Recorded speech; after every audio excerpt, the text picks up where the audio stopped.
Hey guys, welcome to Digit.in, and what we have for you today is the review of the Sony HT S20R soundbar, which is priced at about 15,000 rupees. And before we get into the review, don't forget to hit that subscribe icon to subscribe to our channel and hit the bell icon to be notified when we update a new video. And without any further ado, let's jump right in. What you can see in front of you is a 55-inch television, and we have purposely kept the soundbar below that is just to give you an aesthetic appeal, an understanding of what it will look like.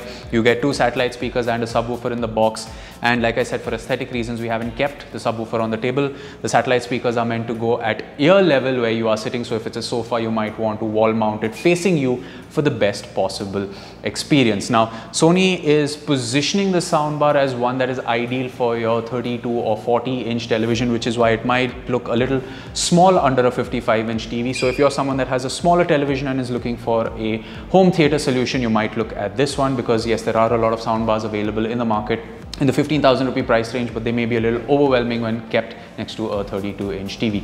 Now, getting started with the build of this soundbar, it has a nice curved design to the soundbar and the satellite speakers. It is quite minimalistic and will blend into most home theater setups or most home entertainment setups as you have it. In the soundbar, you have the center front left and front right channels, and as I said, you have the surround satellite speakers as well.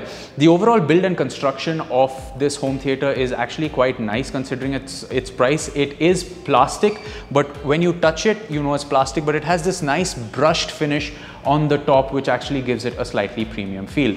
Now there is a subwoofer as well, and all the connectivity options go at the back of the subwoofer. You have HDMI ARC, you have the 3.5mm aux input, and you have optical as well. On the front you have a USB port to connect a USB drive and play your music. It does not have NFC, which is something we have seen on the Sony HT RT3, which is a slightly more expensive system from Sony.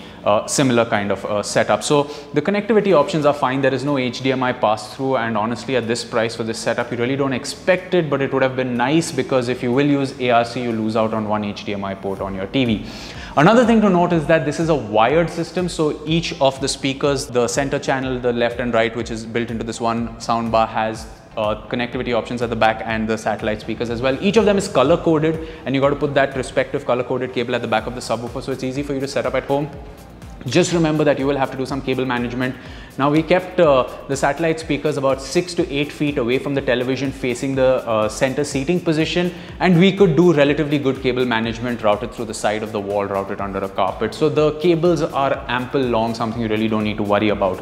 What you do need to worry about is the fact that if ever these cables get cut, it is going to be a problem, because they are attached at the back of the speakers and it is a proprietary connector at the other end. So you really can't replace the cables manually. You will have to reach out to Sony for that. So that's something to keep in mind.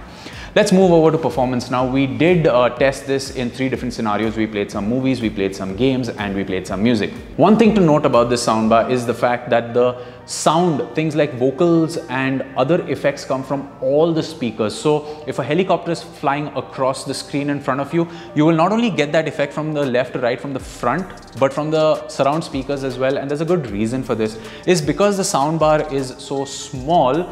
The channel separation in the front isn't the best there is out there, and to compensate for that channel separation, you get some of the front surround effects from the satellite speakers as well.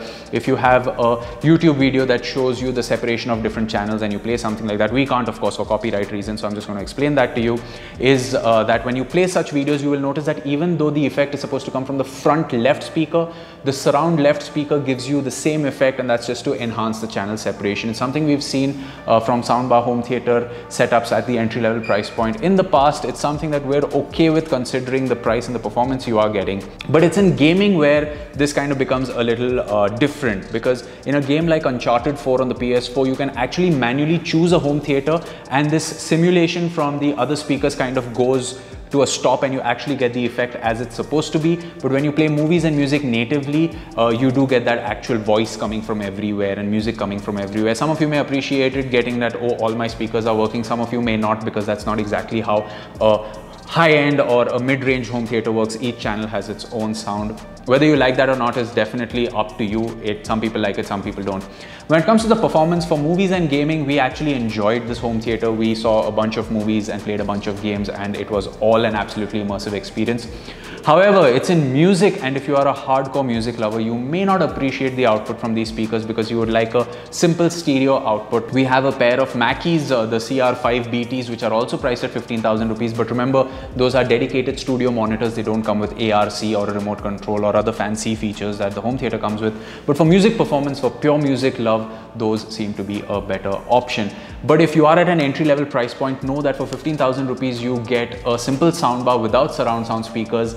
So if you want surround sound speakers, then you can look at this one. However, there is one point I'd like to make before closing this out. For about 2,000 or 3,000 rupees more, you can get Sony's HT system, which is a much older system but has slightly more power in the sound output, has a more angular design, and comes with NFC connectivity. 3 features that, of course, the design is subjective, but the other 2 features are something you may want to consider because this has 400 watts of sound output. That one has, I believe, close to 1,000.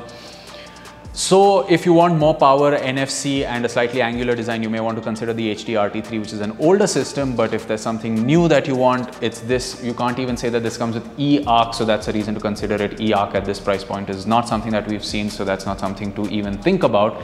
But yes, on a tight budget for a home theater setup, you can definitely consider this, but we would recommend you extend your budget a little bit and look at the HT3. And if you just want a simple 2.1 setup, there are many options in the market to choose from.